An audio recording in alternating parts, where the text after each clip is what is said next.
This is the unapologetic gent, man. We are back. By now, I'm sure everyone's heard about the offer that Saudi Arabia is giving to Mbappe. You see the figures up here. The money's crazy.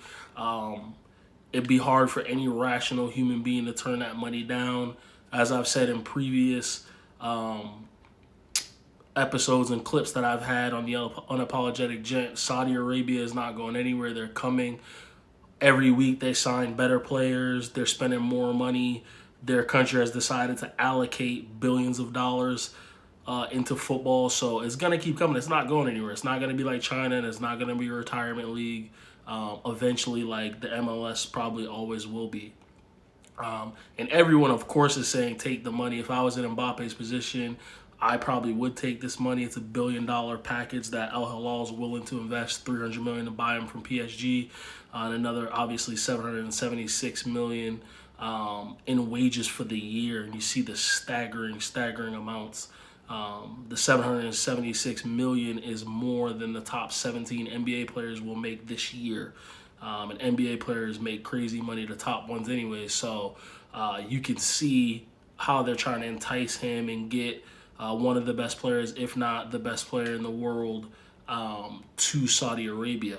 And again, the legacy versus money argument will always be there. It's been there forever, will continue to be there. And I always say, if you've established your legacy already, or you don't necessarily have a legacy to uphold, meaning you winning more trophies or playing in Europe for more years isn't going to move you up in the pantheon of greats, take the money. I don't personally ever see Mbappe being in that Ronaldinho, Ronaldo, Pele, Maradona, Zidane, Cristiano Ronaldo, Messi level. I don't think he'll ever get to that level, personally, in my opinion.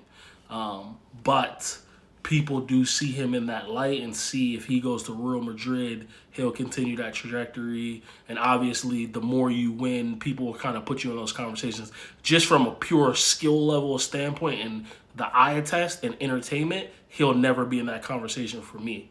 And that's why I watch the sport. He may score more goals than all of them eventually, but to me, that won't make him a better player. From a technical standpoint, he's not on any of those guys' levels.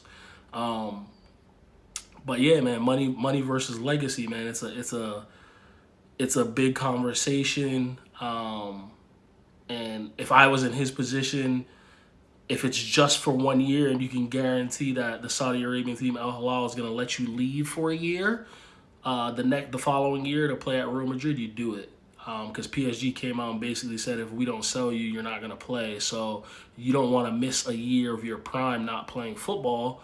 You also don't want to be playing in an up-and-coming league in your prime. I think he's 24 years old. So, but it's a sticky situation, and most people would bite your hand off for this kind of money, if not everyone. But obviously, he's in a unique situation. He's already making loads of money.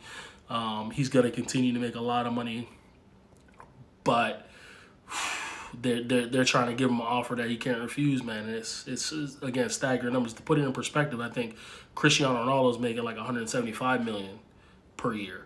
So if you look at those numbers compared to this, and obviously Ronaldo's 38, he's way past his best, and Mbappe's in his prime, and it'll bring more cachet. Saudi Arabia is not playing, man. They're not playing with golf. They're not playing with the events that they're hosting. They're trying to bring their country to the forefront with the oil money that they got and the riches, and they're willing to spend it on sports. And I have no doubt in my mind, in 10 years, they will have one of the best leagues in the world if it continues on this trajectory. So, yeah, man, I just think, that's a lot of money. It's hard to turn down. I jump all over it. But he's looking at his legacy, man, and I commend him. He's looking at his legacy. A lot of the young Brazilian players, I'm sure Vinicius and those guys, they're trying to be remembered like the Ronaldinhos, the Neymars, the Ronaldos, the Romarios, Rivaldos, those kind of guys, Pele's, man. And you can't go to Saudi Arabia in your prime if you want to be remembered in that light. So that's where the sticking point is, and those guys have the trajectory, and they're on the trajectory to reach that level. Mbappe is on the trajectory to reach that level of being known and remembered as one of the greatest players ever. If you're never in that conversation, you always take the money. But my argument would be, if you're not in that conversation, you're never offered this kind of money. So yeah, man, it's a tough one. Everyone knows he wants to go to Real Madrid. He's always mentioned that Cristiano Ronaldo was his idol and played at Madrid, and that's been his dream. I think he should have left 2 years ago before signing this recent new deal that he had with PSG. So it's interesting to see, man. But money talks most of the time. But from reports, it seems as he's going to turn it down. Everyone says that he has a good head on his shoulders. His parents. Raised him right and are really involved in his career. So we'll see. But that kind of money is, I mean, multi generational, life changing. And Saudi Arabia has no taxes. Let me say that one more time. Saudi Arabia has no taxes. So that's 776 million cash money. Not like Uncle Sam here taking 40% of your check. That's cash money. So I mean, he has a lot to think about. Again, reports are saying that he's going to turn it down. That's going to be interesting to see if PSG will actually freeze him out. Because for Real Madrid's standpoint, they should just stand pat. It doesn't really make sense for them to spend money when they could just wait till next year, even though they do need a striker. I mean, he's more of a left winger in my opinion, but can play down the middle. It just doesn't make financial sense for them to spend the money. So it makes sense to see why they're sitting tight, not doing anything. I'm sure they would be fine with him going to Al Hilal for a year as long as it does mean. And I think they can get that clause or have some type of release clause that's minimal, under 100 million, and Real Madrid probably still be willing to pay that.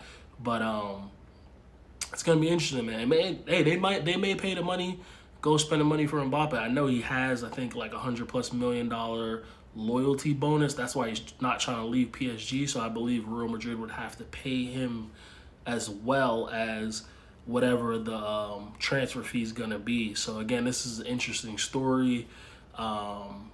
Again, if it was me, I'd take the money, but again, you have to respect anyone that's putting their legacy above money when they know there's money to be made.